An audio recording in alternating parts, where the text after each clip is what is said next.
All right, Brooke, good afternoon. What's going on? Conrad, good afternoon. Happy Friday. I hope you got your lovely wife something for Mother's Day for this upcoming weekend.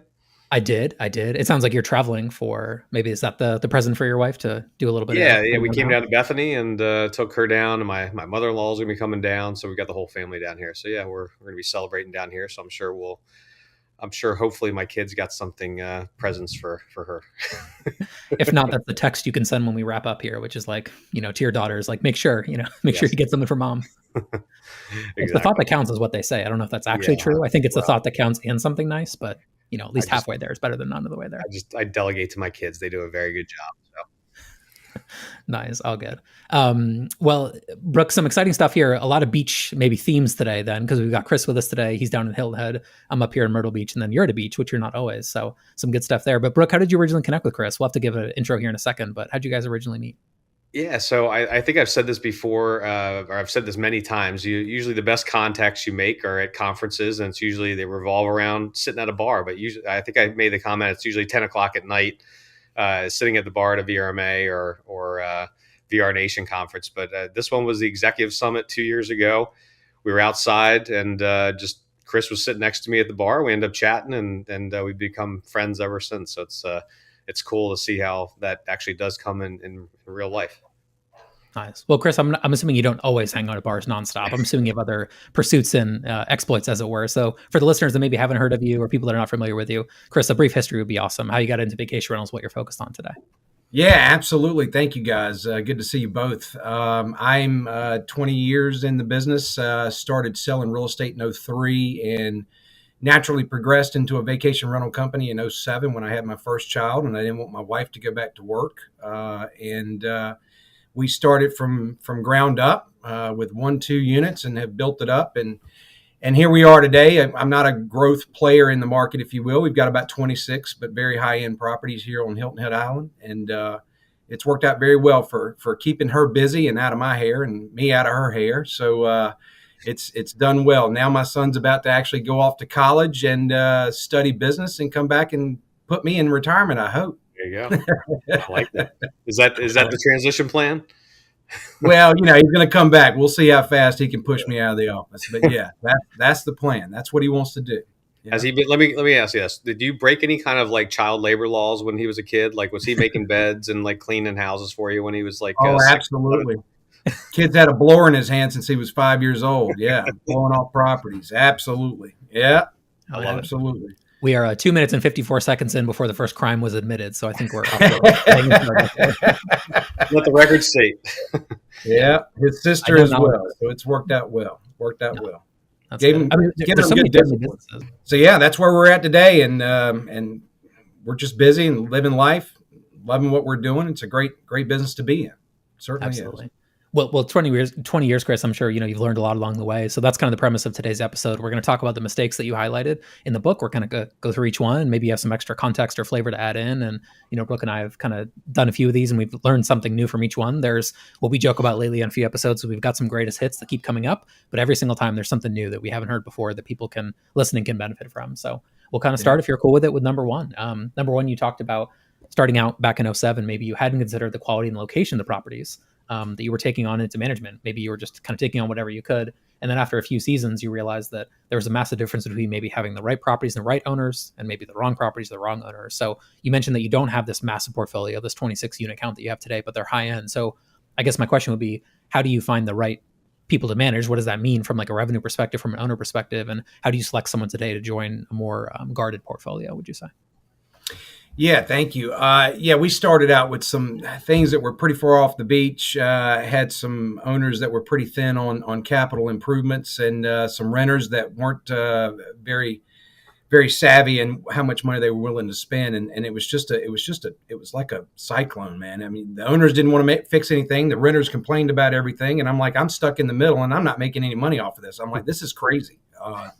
If this is what the vacation rental business is all about, I don't want to be in it. I went through 2 seasons of that, and I turned around and fired everybody. I was like, I'm starting over. This is not how this should go. So we started targeting, of course, being in real estate and being one of the top realtors on the island at the time. We had the opportunities come to us through that funnel, and certainly being networked with all the realtors on the island. to get some oceanfront stuff and oceanfront condominiums and some very nice homes near the ocean. And so that's how we flipped it and turned it into luxury rentals of Hilton Head, is what it is today. But yeah, I have a very high threshold for working with certain clients, and it's intentional because, I mean, quite frankly, I don't service smaller properties that well. We're very much a hands-on company where we're in the properties working them. We actually do asset management through our rental business, so that when we take over these properties, there's a lot of time, energy, and effort involved. So therefore, you've got to have the revenue there in order to justify the overhead costs that I have running this business. Because I've got 5 employees for 26 properties. No one else that I know of has that many employees for that few properties. But so, I've set my threshold now. If it doesn't do $100,000 a year, then I probably am not interested in taking it on. And it's not because I don't think the properties are okay and this, that, and the other. It's just economics, because the more you grow, the more people you need to add on. And why are you growing? Are you growing to pay more payroll? Or kind of thing. So I've just kind of hit that little sweet spot where we do very well with what we've got. And it's worked out well for us. So the funny thing, Chris, is like just about every other person before you I think we're a 40 something, podcast, has said the same thing, that they grew and then they got to the point where they realized they hired too many or brought on the wrong properties and they're firing those owners. But nobody did it to the scale that you did. No, like everybody did it in a slow weaning process, meaning they maybe fired 1 or 2 partners or 1 or 2 owners at a time. You're the first person I actually have heard that said they literally started fresh and they fired everybody. Nobody had the guts to do that. I imagine that must have been hard, right? I mean, because you had some revenue coming in at the point, right? But I guess you had your real estate business at the same time. So it's not like this was your only business. That's true. Yeah. So, knock on wood, real estate's treated me very well here, being on a resort island, and for where it is and what it's known for. So yeah, I did have that luxury, but I just, at the same time, I was probably going to end up getting divorced if I didn't fire everybody, because it was driving us both crazy, running what we were running. So it was to save the marriage, save the sanity, and turn around and do the right thing. So, I mean, we just buckled down and knew that we had a plan going forward, and knew that we could make the right connections to build that back up pretty quickly. And we did. Again, being a small operation, we don't have that. At the time, we didn't have that overhead. Part of my discussion here today is about hiring people and stuff. So we were scratching that out ourselves. So we didn't have a lot of overhead that we had to carry. So we had the ability to say, all right, let's start over. Let's churn this thing. Conrad, that was the real answer. He just said it right there, right? It was either his wife gave him an ultimatum. It's like either you fire your owners or you fire me. We're getting divorced. The boss. We all know what's going to cost more. That's for sure. We've seen that happen before. Yeah. I have one follow-up, Chris. What you say makes complete sense, and I think a lot of people that have come, into the homeowner marketing world, they want to sign these premium homes. They want to sign the oceanfront homes, the best homes. But my sort of contention in the past has been, it's hard to build that trust when you can't point to your existing portfolio. So when you restarted and then you said, how did you get your first 5 or 3 or 4 to trust you and say, yeah, I'll take care of your home. I was doing this before, but don't worry, I'm not doing that anymore. I'm going to focus on you. How did you build that trust with the first handful to give you, $100,000 per year rental income? Yeah, no doubt. Great question. I mean, because people, like, well, who's this guy? He doesn't have any properties, you don't have any marketing, this, that, and the other. But what we build on is service. And a lot of these clients here that are very wealthy, it's about saving their time. If you can save a person's time from having to deal with any hassles whatsoever with managing their property and take that off their plate, time is the most valuable thing that affluent people have. And if you can assure them that you can manage their, the property and they not be involved with it, and we can do an excellent job in maintaining that property so it looks pristine every time they come to enjoy it. They don't have to come down here and replace light bulbs and fix blinds and stuff like that. Very service oriented is what I guess is the bottom line, is that, and that's what we are. We're super service oriented with our properties and our owners. Did you sell most of the properties that you ended up representing them as a real estate agent? Is that so? You already had war with them? Yeah, exactly. Yeah. So they trusted you because you did a good job in the transaction. Whether buy or sell or 95% of our portfolio today is everything that I've helped people buy in the industry. So that's the key. You've already earned their trust and the rapport. Yes, absolutely. Okay. Well, we can move on to number two, Chris. I just have some good thoughts because I think that's such an Sure. important piece, like you said, Brooke. But yeah, how many are willing to make negative progress? Not many. The only thing that's come up recently, we talked about this maybe a little while ago. I do have a client I worked with previously, Chris. He did sell to Casa a few years ago, but his logic was a set number. So his like, I'm going to have 40. And every time I get a new home, I'm going to make sure it's of better quality than my previous one. And then I will exit that one out of the portfolio. So over time, he had 40 the whole time I worked with him. I worked with him for like 3 or 4 years before he sold to Vacasa. But over every year, he got better in terms of quality of inventory. The number didn't change, but he went from more condos, smaller townhomes to bigger townhomes than houses. And this was in Steamboat Springs, very different market, obviously. But the philosophy was interesting, one that I don't see. There you go. No, and we still do that today. I mean, I'm not everything that I technically have is quote unquote our luxury brand like I want it to be. Most of it is, but we're bringing, as we find new opportunities, we will slide some off the table for sure. And the bar changes over time, like the competitiveness of the market. If you go look in the market at Hilton Head, you sort highest to lowest revenue in Airdina or something, the bar gets higher. So luxury becomes a relative term, obviously. So that's right. Yeah. Well, number two, let me go this way because you mentioned owners a few times already. So I think this is a good follow-up then, just the way it naturally folded in here. Staying in touch with owners. Having great owners is important, obviously, but you can get relaxed and maybe just get into that service delivery mode. Don't take their silence for granted and stay in touch was how you ended that mistake, which I think is an important lesson. So how do you handle owner communication today with your company? How do you make them feel, that they know what's going on with what you're doing? Yeah, absolutely. Everybody gets busy, right? We're all busy. There's no doubt about it, but you've got to put some things at the forefront, and those are the ones that are taking care of you, because without your owners and your properties, then you don't have a business. So, we send out a quarterly newsletter as a market update to our owners. So that's kind of a blanket thing, but then we also pick up the phone and actually call our owners, check in with them, see how things are going. And we also do some other things. I'm sure other people do this, but every time an owner comes in town, they get a gift basket kind of thing, thanking them for their service, thanking them for their business, if you will. So we just stay highly in touch with our owners. Some of your owners are more engaged than you like for them to be, but that's okay too. And then other owners, that you don't ever hear from, they're appreciative. They like what you do, but at the same time, you've got to pick up that phone and call them and just say, hey, Mr. and Ms. Jones, hope you're doing well. How are the kids? Just wanted to call to say hello. If there's anything that we can do better for you, just let us know. I just want to let you know we're here. We care. We want to continue, being a solid partner with you. And it's just a 5-minute touch point, because usually they don't have anything to say. They do appreciate the call, and it's a touch point that matters. So it makes all the difference in the world in keeping your communication open with your owners. Yeah, I think Lino said, Lino Maldonado with Scenic Stays, he said, you can never over communicate with your owners. And I think Jason Sprinkle said the same thing on that. And it reminds me of, and I'm forgetting who it was, but they would have actually like a quarterly touch point, like requirement in their CRM. So they had an owner CRM, and they were required, whoever the property manager was, that was the kind of the owner liaison, they were required to touch base with them at least once a quarter. And the reason why is they didn't want to, what they realized was the only time they were reaching out to these owners was when there was a problem, whether it was a guest issue, something was broken. And it's like, man, the only time you call me is when something's bad, when something's negative, So if you have these positive reinforcements as well, and again, you're going to hopefully find out if there's any kind of issues proactively rather than just getting a cancellation notice, and that point, by the time you got that cancellation notice, it's too late. But if they just would have told you, if you had the opportunity, if you were talking to them, they could have told you something was bugging them, you could have fixed it. And that's why we used to always, at least once a season or twice a season, we would send out an NPS survey to our owners. And the idea, Chris, was the exact same thing. So at least we could find out from them if there were any issues, so we had the time to solve it rather than it becoming a problem once we've, just got the cancellation notice.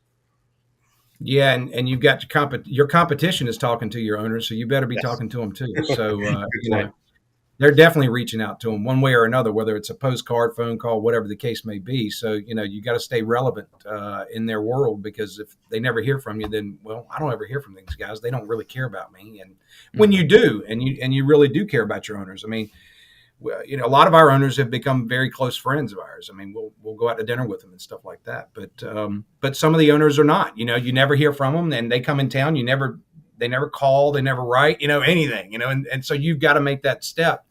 Just to keep the lines of communication open. Yeah, right on. Well, number 3, kind of switching gears a little bit here, a touch, Chris, on people. So number 3 was about knowing when to fire, particularly when to fire fast or quickly.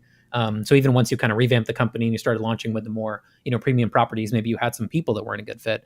So what's it like, today in terms of, you mentioned that you do have a payroll, you have a staff. How have you kind of found the right people, and how have you, when needed in the past, moved on from people that weren't a good fit for you? Yeah, you try to, you guys know me somewhat. I'm a big-hearted guy. I like to help people out, and certainly when people are in a tough spot, you try to lend a hand and lift people up. And I've done that from time to time. And unfortunately, it turns out it's just I hired for the wrong reason, and it just was not a good fit for the business. Now, I was helping John Doe out or Janie Sue out, and getting them on their feet again, and really trying to do the right thing. And but when you really look at your business and how they're operating and what they're contributing or the lack of their contribution, and yet you're paying out all this money on the payroll side, it's like, yeah, this was not it's the most effective move I could have made. So sometimes you just got to cut the cord and let things go their merry way. And ultimately they end up going and finding something that they're very interested in and do their thing, and that's fine. But you got to recognize that if people aren't as passionate about your business as you are, now not everybody's going to be as passionate as the owner, but they need to be passionate about what they're doing and have the burning and desire in their gut to be successful with every transaction, every owner, every communication with every guest, making sure that every property is exactly as it should be for every guest that's coming in the door. Because again, we inspect those properties on every single turn. And when you're not performing those tasks that you're, full well know that is your responsibility, and we're starting to get complaints and stuff, and you're not fixing that problem, you gotta make changes. It's just, I'm a pretty lenient guy, and I give you all the chances in the world, but at the same time, we're running a business here, and if you can't uphold your end of the bargain, I need to find somebody who can. I think just about every entrepreneur out there says the same thing on this one. And I think half the people in the book said the same thing, but it's, as Steve Trover calls it, 3 days of suck. It sucks for 3 days. It sucks, leading up to it. But once those 3 days are over, it's back to, everyone's like, oh, thank goodness. So glad you did that. Got rid of that virus, got rid of that cancer. So. Yeah. Yeah. And same thing for owners. It's not just staff. I mean, you get owners, they got, I've had owners with $5 million properties and they were great properties, but the owner was just a complete, he just didn't work with our operation. As service oriented as you can be, it just was never enough. It was always constant something, and it was just like, okay, how much time, energy, and effort do I need to put into this?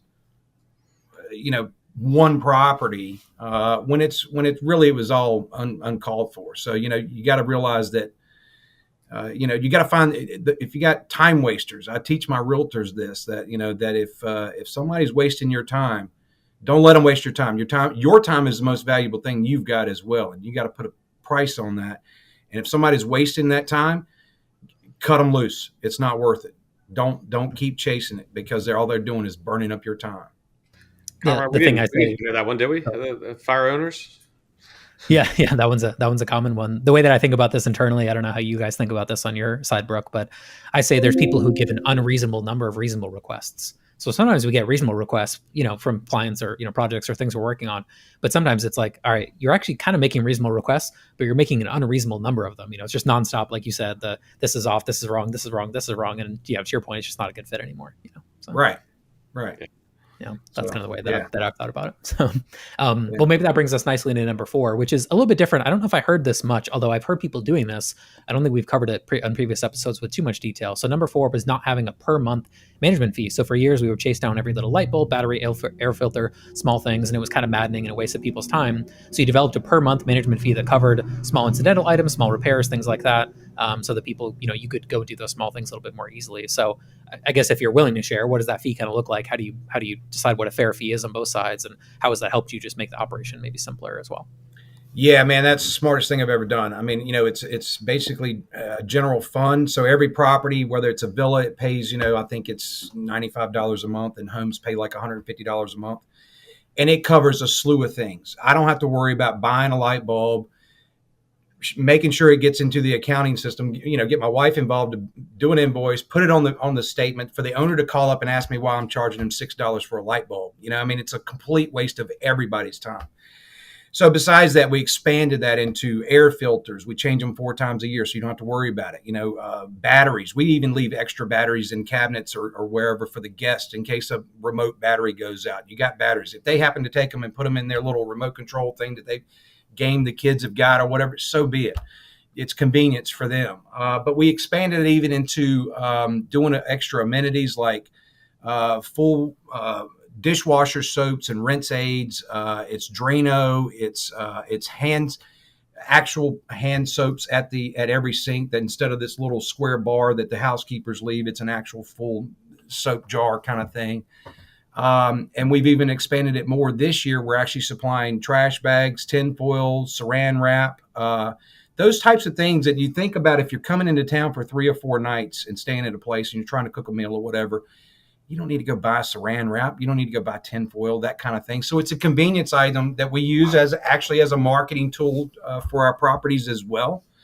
And hey, look, stay with us. You don't have to bring all this crap. You don't have to go to the store and buy all this stuff. And so it's been well received. And it's the owners love it when they come in because they don't have to deal with that stuff either. They've got everything that they need.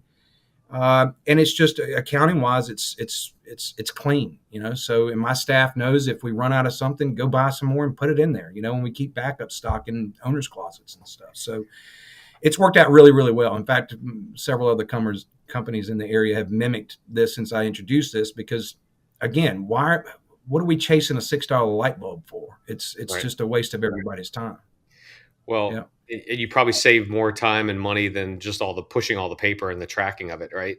Like how many hours is Absolutely. It to actually do all that? And so the funny that you're right, Conrad, we didn't hear it. We haven't heard anybody say this actually, but when I was at the management company down in Orlando, we did the same thing, Chris. And it was, we called it like to avoid the $80, trip charge to replace a light bulb. You know what I mean? Say, look, we know it's going to upset you when you get nickeled and dimed to death, when you get it cost me, inevitably a light bulb goes out. It's going to cost you $80 to replace it, or a battery in the smoke detector went out. It's always after hours. It's like, rather than just charging you those $85 and you screaming at me, we're just going to include all that. Like you said, the air conditioner filters, we even included like minor touch-up paint as well. Just so all those little preventative maintenance type things, it's all included in it, rather than we call it like the nickel and diming, avoiding the nickel and diming calls, and some of your competitors may use it as actual against you, say, hey, well, we don't charge a monthly fee. But I'm sure if you get a chance and opportunity to talk to them about it and explain what it includes, it actually ends up saving them money in the end. It does, and it's peace of mind. You go from 3-page invoices or owner statements at the end of the month to a single page with nothing on it. Here's your income, here's a commission. Here's we had to fix a dishwasher. I can't fix dishwashers, but we called the guy to fix that. Other than that, there's nothing on their statement. So it's clean, it's crisp, they know what their monthly statements are going to be. They know what their expenditures are. They're happy about it. I mean, I don't have a single owner that's not happy with that program, because like you said, I mean, if we have to come in and if we can fix the blind or fix the toilet handle or whatever the case may be, we just do it. Don't come to me and let's chase paper around for right. Stupid stuff. I mean, because it's we're in the service business. Let's get it done. Kind of I'm going to take it one step further. I heard, and this is a little bit different, but they did not charge a commission. They only charged a monthly management fee. And it was just a spin on how they did it. Now they knew exactly what the property was roughly going to do. So what they said is, hey, we know we're going to do this. We're going to charge you a 0% commission, but we're going to charge you $1,000 a month management fee, a $1,200 a month management fee, $2,000 a month management fee, whatever they, equivalent would have been. But it was just an interesting kind of spin on it, on how they made net. They ended up netting the same amount or pretty close to it. But it was just a different spin on the way you what position I thought was interesting. That is interesting. I hadn't heard that one. I've seen, Brooke, I've been involved with some of these higher end property managers, and I know that they typically get very low commissions on a very high booking value. So I'm talking like $30,000, $40,000, $50,000 booking values. They might only get a 5% commission. But yeah, that's kind of what the bulk of their business is, more caring for the property, caring for the asset. And then yes, when there's a booking, we'll kind of take care of that side of it. So it's a different mindset, because someone who owns a $10 million home might think about it differently. It's often not an investment. It's, something that they use themselves personally, or there's some benefit to it. So I've certainly seen that. One thing I've seen, Chris, some people label that like an owner technology fee because their software costs have gone up so much over the last few years. And they said, hey, look, we're we've been eating all these costs the whole time. We have to have some kind of monthly fee to share some of our, expenses here. But if you were to go sign up for every single tool that you need to run your business, believe me, you'd be paying a lot more than $100 or $200 a month. You'd be paying thousands of dollars a month like we are. So I've seen that one too. I talked someone into that recently, actually doing that. And, she was able to go back to 30 owners and charge $100 a month. And, she just found a bunch of expenses that she can kind of cover with that fee. So, it's one of those things. You got to build trust. You can't just do that off of, the first interaction with someone, but, she delivers for her owners. So they were maybe not thrilled, but they tolerated it and she didn't lose anybody from it. So, yeah. Yeah. So number 5, kind of checking back in, maybe Chris, to people and kind of the team and that side of it. So failing to hire sooner. So as soon as you grew, maybe you were a little bit hesitant to hire more staff, and focus on your family with your wife involved, and maybe your son involved a little bit too, like we were joking about earlier. But eventually you had to hire staff members, and that was a good decision when you did that. So I've heard the expression before, hire when it hurts. It sounds like you were living that, hiring when it hurt. But how do you know that when it was time to hire, and what's kind of your philosophy today of hiring and bringing new people in the team? Yeah, I mean, we were young and fire in the belly, and we'd do anything we had to do, to make it work. And we built it up. I think we had gotten to 8 or 10 properties or something like that. And with the turnovers and the commitment that we've got to service and all this stuff, we just realized that, okay, if we're going to, we wanted to bring on more properties, that in order to do that, we needed some help because we were going to kill ourselves if we weren't, or kill each other. And also all the time while I'm selling real estate as well. And so I'm looking at it and I'm like, okay, time value proposition. Where's the value? If I can bring on a staff member that's going to relieve some of that pressure from what I'm having to do, some of what she's having to do, gives us both some relief there, and then also frees up more time to sell more real estate. So we did hang on what I thought was a little bit too long in that situation. And finally we did hire, and we actually hired 2 people at that time because we had some additional opportunities come up where we jumped from like 10 to 18, 19 properties at one time. So we grew very quickly there for a minute, but it just, you worry, I mean, as a business owner, you got only so much cash coming in, what your business is doing, and then you're going to go commit. My biggest fear is not actually hiring somebody. It's that I need to be able to support that person because that person's relying on their livelihood for what I do in order to write their paycheck. So I don't want to put myself in a position where I've got to let somebody go 6 months later because I've told them I'd pay them X number of dollars as a salary so they could live. And now I got to turn around and let them go because I can't do that. So that was my big fear is just overcommitting on the payroll side and not being able to meet that. We had some fortunate opportunities that allowed us to all of a sudden jump, and we were able to fold in a couple of great staff members that worked out really well. I guess, Chris, if you're going to go back and do it again, or any kind of advice for the listeners, like when is the right time to hire, to bring on those people? Is it if you could do it again, what would it look like? When do you hire? It's a good question. I think, you've got to figure out what your business metrics are with your company and say, okay, for every 5 units, I need a person, or for every 10 units, I need a person, and understand that number of units is going to support that staff member. Everybody's situation is different based on the revenue that your market and your product's going to bring in. But because I had switched to the high end market, as far as, demanding larger revenue streams, just out of before I would take the property on, that gave me the comfort and the ability to be able to make those decisions. So some people, that have some of these smaller operations, or smaller properties, I should say, that, that are renting for $1,000 a week, where mine are renting for $10,000 a week.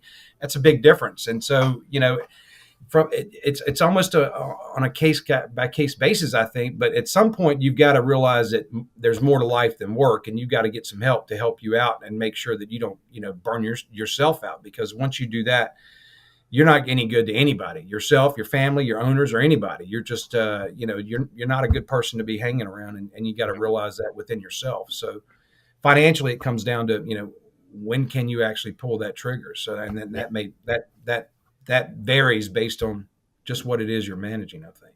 I've always said those early days are so hard because you don't have any money to pay anybody, but you also don't have any time yourself. So you're just literally burning the candle at both ends, and it just makes it so difficult. So it's really, really challenging in those early days. You just don't have enough margins, but again, you don't have a choice. So that's why this business is so hard until you can, scale up the business enough where you actually have some extra free cash, Right. Yeah. I was in the food and beverage business for 12, 15 years. I went to culinary school and was in resort management. I was working 90 hours a week and then got into real estate and started doing real estate and was working, 50 hours a week, 60 hours a week in real estate, opened up a rental management company. Now I'm back to working 90 hours a week, but at least it's for myself.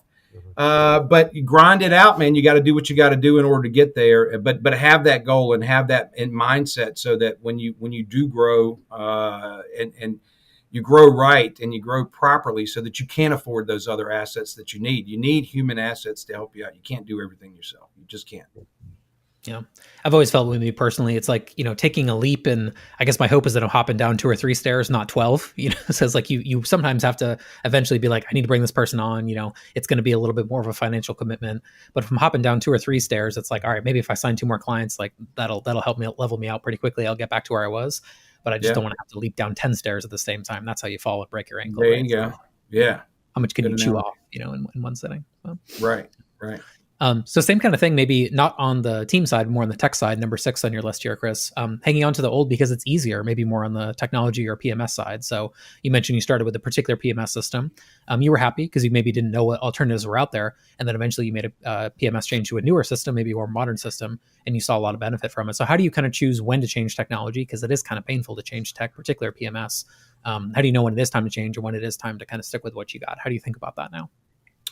Yeah, well, starting out in '07, it wasn't quite the vast market that it is today as far as the options in PMS world, right? And, really, technology was just really starting to take off at that time. And we had a great partner, great people. They got us to where we, needed to be and did what we needed them to do. But over time, as technology continued to evolve, and going to conferences and things and talking to different people in the business and figuring out, oh, you can do that automatically. Oh, you can do that automatically. The system will help you do that. Because you look at the big picture and say, okay, well, I'm spending so many hours a week doing this task or so many hours a month doing this task. At some point you realize that, you're not in the right spot. You've got opportunities, you got tools in the business that can help you become a lot more efficient, streamline your process so that you yourself are not working hours on end to try to get reporting done at the end of the month or email marketing out or whatever the case may be, guest communications and things like that. And so, knock on wood, our industry has evolved quite a bit. I think it's exciting as to as much evolution that we're seeing in the industry. I think there's a lot of great things forthcoming, of course, in a lot of industries, but especially in the vacation rental space, because up to 2000, there really wasn't much technology in the business at all. But, it was all, postcards and writing checks, right? And so we came to a realization that the company that we were with was just not keep evolving with the markets. And so, yeah, we finally bit the bullet 4 years ago and changed PMS. I mean, God bless the guys that are trying to sell PMS systems, because it's the hardest thing that any one manager could ever do is change from one PMS to another. It is.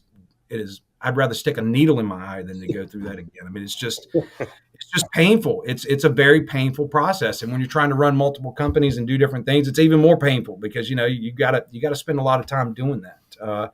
But we're grateful we made the change and it's helped streamline our operations. And so you gotta bite the bullet and make that change. If your systems and stuff and things are not doing your daily work more efficient for you on an ongoing basis, you really need to evaluate your own time. I always look at my own time. I say, okay, how much am I worth per hour?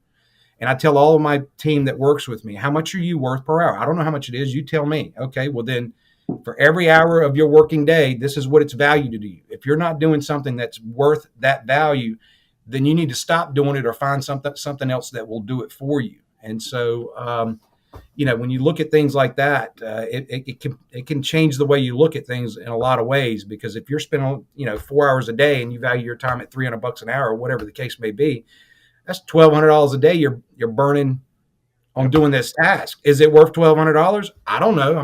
Whatever your number is, you got to figure it out. And can something else do it in 2 hours or 1 hour or 30 minutes? So you got to figure that out. Right. Yeah. Absolutely. Have you been pretty happy with your new PMS? Yeah, I have. You want to give a shout out to that PMS? Oh, Barefoot. Yeah, they've been a great team. Small, they're a small player, but they're a great team. They're service oriented.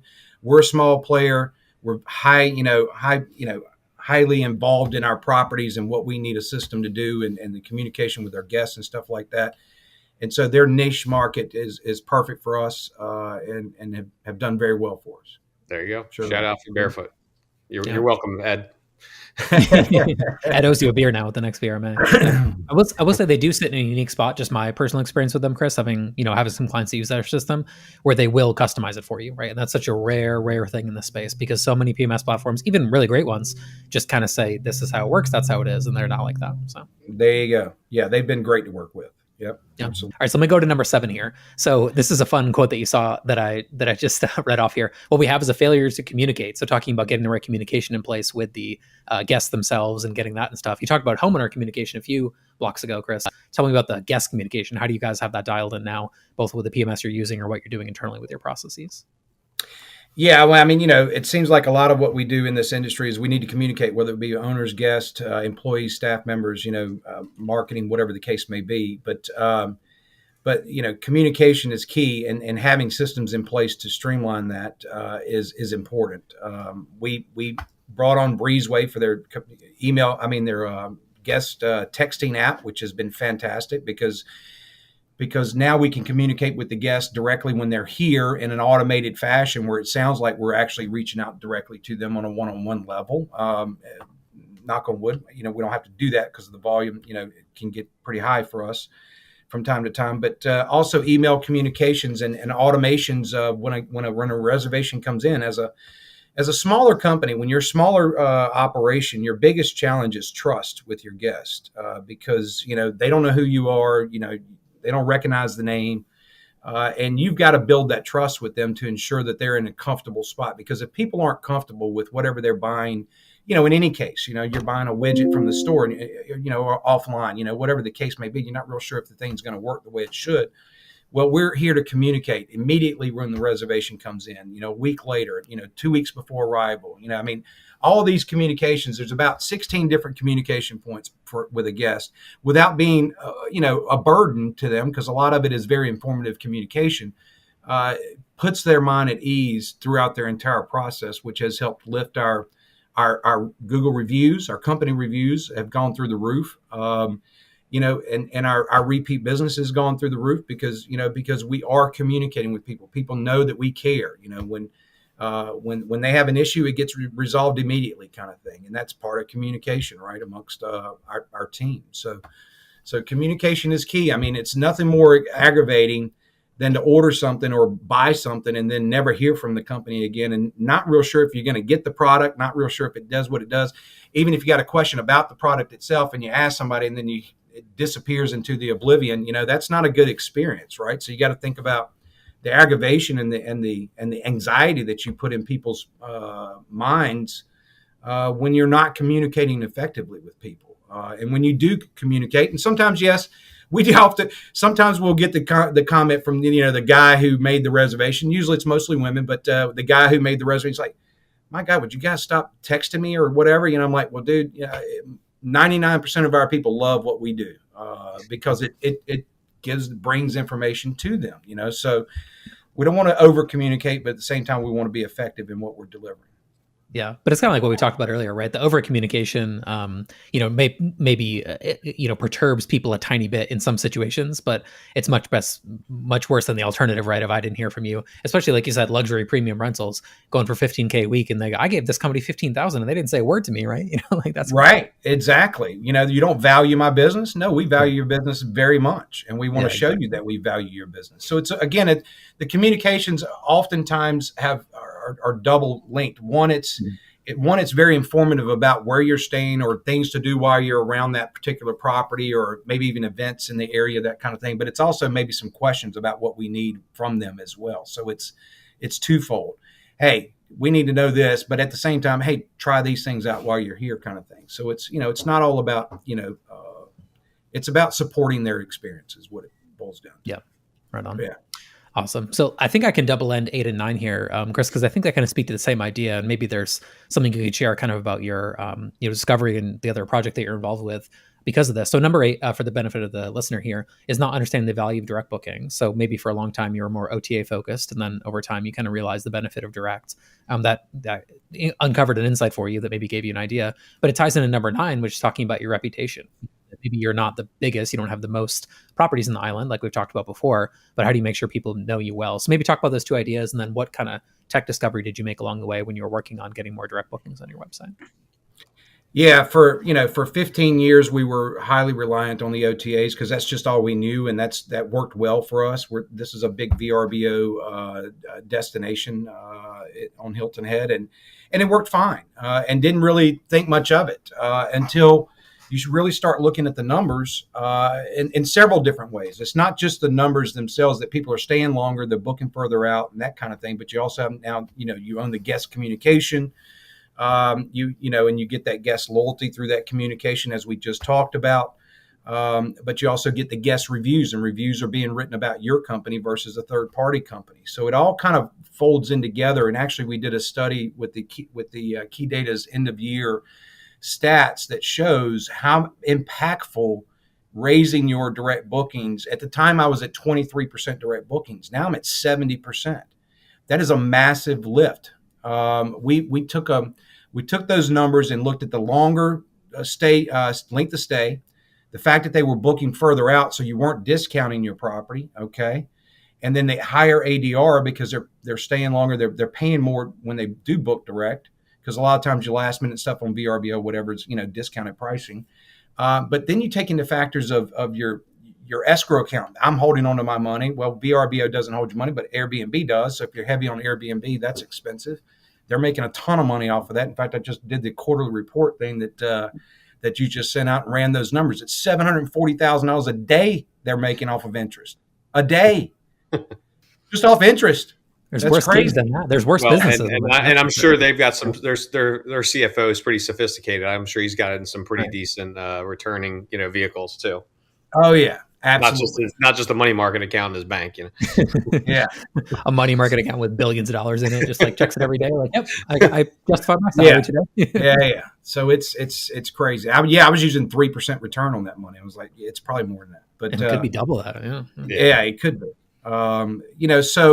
So in looking at that, we wanted to change our position because we only had about 20 Google reviews at the time, and again, it was about trust with the client. So people didn't really trust us as a company. We wanted to change that mantra and build on that trust of our company. So we needed more people booking directly with us. It's really not about money in the end of the day. It's really about having that guest relationship and having that trust with your guest. Because the money will come, right? I mean, that's just always my philosophy in everything that I do. I don't focus on the money. I focus on the end results.